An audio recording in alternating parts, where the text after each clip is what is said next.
nova victòria de la penya a l'Olímpic al Camp Múrcia el dia del retorn de Pere Tomàs davant la seva afició. L'exvertinegre Josep Frank i l'alè de Llucmajor eren els protagonistes principals abans de començar el partit.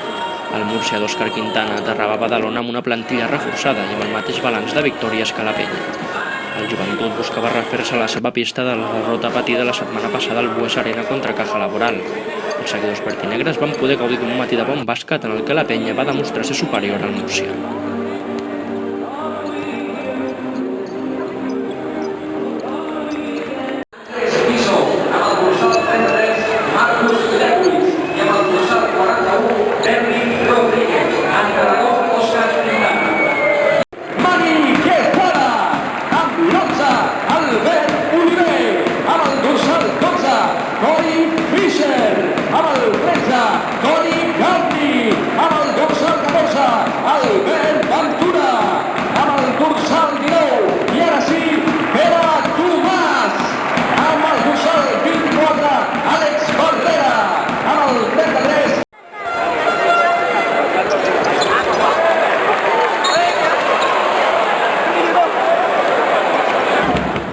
Ja des de l'inici el gol començava de cara per la penya. Corey Fisher marxava del seu marcador i culminava una cistella amb una acció espectacular.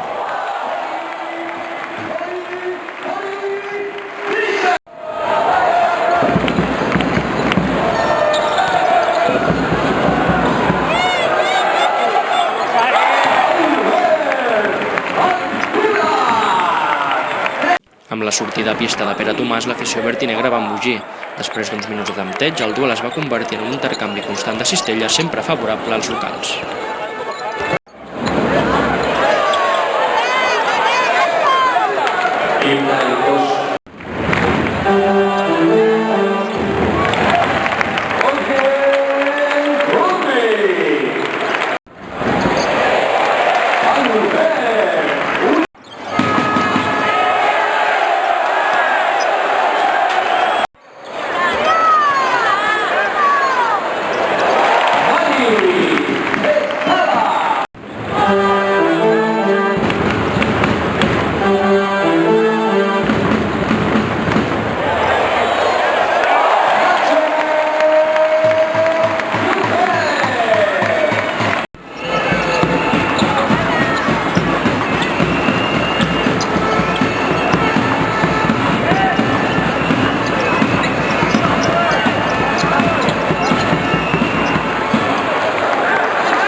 La primera part finalitzava amb un marcador molt favorable pels interessos del FIEC Joventut. El 49-34 que presidia l'electrònic de l'Olímpic era un clar senyal del diferent nivell d'efectivitat mostrat pels dos equips.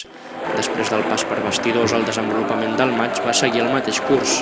La penya aconseguia cistelles fàcils, mentre que el Camp Múrcia havia de treballar de valent per aconseguir anotar.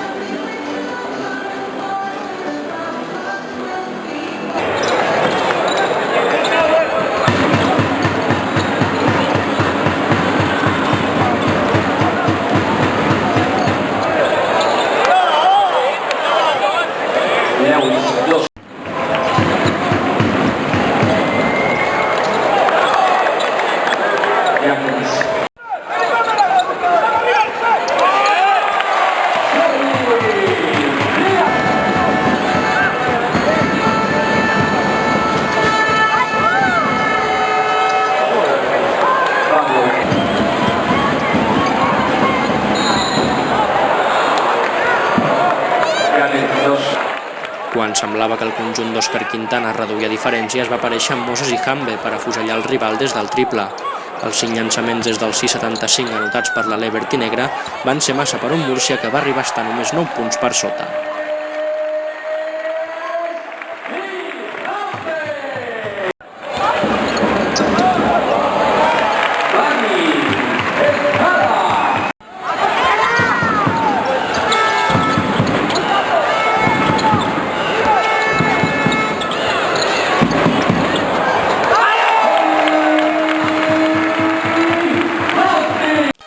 El rellotge de possessió arribava al final amb el partit ja sentenciat des de feia molts minuts. Els jugadors es saludaven esportivament sobre el parquet de l'Olímpic mentre l'afició de la penya premiava l'entrega dels seus homes. En sala de premsa, Òscar Quintana i Salva Maldonado feien una lectura semblant del partit. El tècnic del Múrcia reconeixia que el seu equip no havia competit, mentre que Maldonado es mostrava molt satisfet pel rendiment dels seus homes. Hola, buenos días. Bueno, creo que hay poco que decir. Yo creo que no hemos salido a competir, a ser fieles a nuestro estilo. Hemos llegado muy tarde al partido y Fiat Juventud ha estado dominando claramente y yo creo que es un bien reflejo a la valoración de lo que ha sido el partido y no ha habido color. ¿Alguna pregunta? Sí. ¿Rodrigo? Sí, o sea, supongo que a la peña lo que no hay que hacer es dejarla correr. Yo creo que no es un problema de dejar correr o no dejar correr, el problema es no tener la actitud defensiva. A nosotros nos gusta correr y somos un equipo intenso y podemos jugar a ese nivel. El problema es que si tú no estás con la intensidad que tiene el rival de enfrente, pues te pasa por encima, que es lo que nos ha pasado. Es un tema de correr o no correr. Yo creo que el problema ha sido nuestra intensidad, nuestra concentración y de deseo. Creo que es el mínimo que nos forma como equipo y que nos da el valor para poder competir y llevar estas 2 victorias. Y hoy no hemos tenido ese deseo, esa actitud y esa concentración. Entonces el equipo de enfrente, si juega en su casa y juega a ese nivel de concentración e intensidad y no compites, pues pasa lo que pasa, que ha sido que nos ha pasado por encima. La valoración yo creo que es un fin reflejo de lo que ha ocurrido hoy en el campo y poco más se puede comentar. No creo que es un tema táctico de correr más o correr menos, sino de estar, y no hemos estado como equipo los 40 minutos. Muchas gracias. S'ha vist un bon partit per part nostra, no? Jo crec que hem dominat durant tot el partit, hem fet coses interessants, en alguns moments també de descontrol, però jo crec que globalment hem dominat tots els quarts i hem tingut algun moment també de petit descontrol, però ens ha durat poc. Hem treballat bé la nostra zona, el tema del rebot, que hem tingut problemes, hem esperat els nostres moments d'aspiració de jugadors, de diversos jugadors. El domini de les bases nostres ha sigut molt important, vers del contrari, sempre hem trobat allà un home que portés el control de l'equip i hem patit menys del que esperàvem. La veritat és que hem jugat bé i fins i tot el tema de mental també ho hem controlat bastant bé. En els moments difícils, millors que el rival que ha perdut en algun moment, sí que ha perdut i ha comès faltes que ens ha portat molt a la línia. En definitiva, jo crec que hem fet un bon partit i estem contents per la victòria. ¿Alguna pregunta? Rodrigo? Sí, però m'agradaria veure si el paper dels 2 jugadors de Trias i de Llobet, sobretot després de la baixa de Sabaner, que ha donat un pas endavant precisament quan se l'esperava. El Nacho ha jugat molt bé.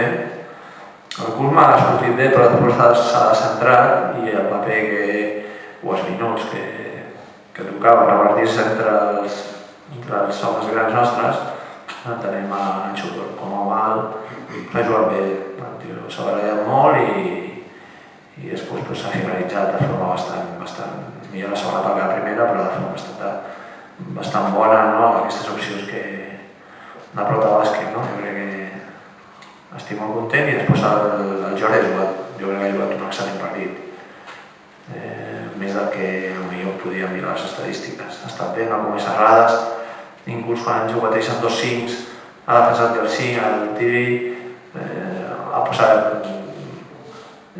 posat seny també entre del petit descontrol que a vegades tenim i ha anat a millor al llarg del partit. Estic content del treball i posa bona nota una setmana d'entrenament excel·lent que ha tingut. El FIAC Joventut ja pensa en el proper partit de Lliga a la pista de Fuenlabrada. El conjunt de Porfi Fissac va aconseguir la primera victòria de la temporada a domicili contra el Lagunaro de Sito Alonso.